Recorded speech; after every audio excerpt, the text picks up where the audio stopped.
Have you ever started something but didn't finish it? Maybe it was a workout plan, a business idea, a book. At first, you were excited, motivated, ready. But soon, you gave up. Life got busy, you lost energy, you lost hope. But what if I told you success doesn't come from motivation? It comes from one simple thing: discipline. Today's story is not about someone who is rich or lucky or special. It's about someone just like you. Someone who changed his life one small step at a time. If you want to learn English through real stories that touch your heart, don't forget to subscribe to Tailies with English. We share new stories every week to help you grow your language and your life. Once upon a time, in the city of Fremont, there lived a man named Aaron. He was 32 years old and worked at a furniture shop. His job was simple: delivered chairs, beds, and tables to people's homes. But Aaron had a dream. He wanted to build his own wooden furniture. Not just deliver it, create it with his own hands. He had learned a bit of carpentry from his grandfather. He loved the smell of fresh wood, the feel of tools, the joy of creating something useful and beautiful. But every time he tried to start, he stopped. "I'll try next month," he told himself. "I'm just too tired after work." And so 1 month became 2, then 3, then a year. His dream was still alive, but it was quiet, sleeping inside him. One rainy afternoon, Aaron delivered a beautiful wooden dining table to a man named Mr. Grant. The home was warm. Calm music played in the background. Every piece of furniture looked handmade, from the bookshelves to the coffee table. Aaron couldn't stop looking. "Did you make all these?" he finally asked. Mr. Grant smiled. "Yes, I used to be a delivery man like you. Now I run a small carpentry business from home." Aaron was shocked. "Really?"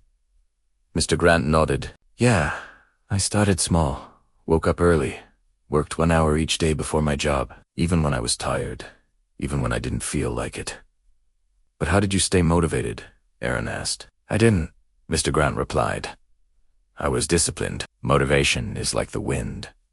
It comes and goes. Discipline is like the earth. It stays." Aaron felt something inside him move, a deep feeling. Not excitement, not fear, but a quiet decision. "I want that life," he thought. That night, Aaron took a pen and paper. He wrote a short plan just for himself. Wake up at 500 a.m., work for 1 hour in the garage, build small wooden things. No excuses. He stuck the paper on his garage wall. The next morning, the alarm rang. It was cold, still dark. His bed was soft. He almost turned off the alarm, but then he remembered Mr. Grant, and he got up. His garage was messy. He had some old wood, a few tools, but no big machines, no special table, just a dream and a little courage. He made a small wooden box. It wasn't perfect. The corners weren't straight, but when he held it, he smiled. It was real. Aaron continued every day. 500 a.m., wake up. 510, entered the cold garage. 5:15, start building. Some mornings were hard. Sometimes he dropped a nail or cut the wood wrong. Some days he didn't want to move. His hands hurt. His eyes were tired. But he kept going, 1 hour a day. After 3 weeks, he had made 6 wooden boxers, 4 stools, and 2 small tables. He posted them on social media. No likes, no comments. The next day, nothing. The next, 1 like. The next, a comment. Nice work. It wasn't much, but it was enough to keep him going. After a month, Aaron received a message. "Hey, do you sell these boxers?" Aaron's heart beat fast. Typed, "Yes." He sold his first box for $25. Not much, but it felt like $1 million. He celebrated with black coffee and a smile. That night, he stayed in the garage an extra hour. He made 2 more boxers. He posted again. This time, more likes, more shares. People started asking, "Can you make a bookshelf? Do you build tables, too?" He wasn't rich yet, not even close, but something had changed. Now, people were noticing his discipline. One evening, while Aaron was working, He smelled smoke. His old heater had broken. A small fire started in the corner of the garage. He ran, poured water. His neighbor helped. The fire stopped quickly, but some wood and tools were burned. He sat on the floor, angry, tired. Maybe this is a sign, he thought. A sign to stop. He called Mr. Grant. Mr. Grant listened quietly and then said, "Fires come in every journey, some outside and some inside you. Don't let either stop you." Aaron hung up and ordered a new heater. The next day, he cleaned the garage, replaced what was broken, and got back to work. 3 more months passed. Aaron's routine was solid. He no longer thought, "Should I wake up?" He just did Italiano like brushing his teeth. People began ordering custom pieces. He opened an Etsy shop. He named it Wood's Soul Crafts. Soon, his evenings were also full of work. He stopped watching Netflix. He stopped staying up late. Instead, he created. One night, he got an email from a local cafe. They wanted new wooden tables.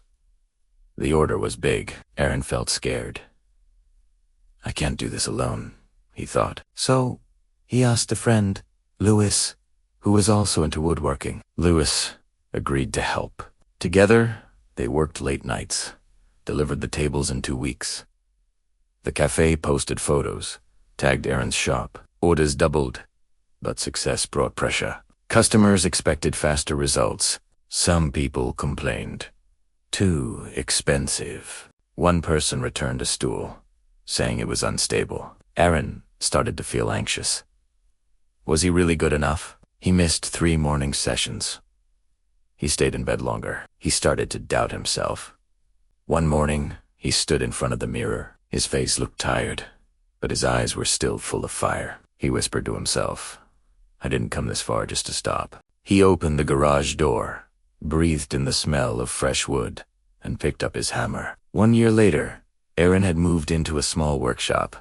Not just a garage anymore. He had 2 part-time helpers, a clean website, and a regular income. He wasn't rich, but he was free. Free to build. Free to create. Free to live his dream. And every morning, he still woke up at 500 a.m. Because discipline wasn't just a habit now. It was who he was. Aaron often gave talks at local schools and events. People asked, "How did you change your life?" He always smiled and said, "I didn't wait to feel ready. I just showed up every day."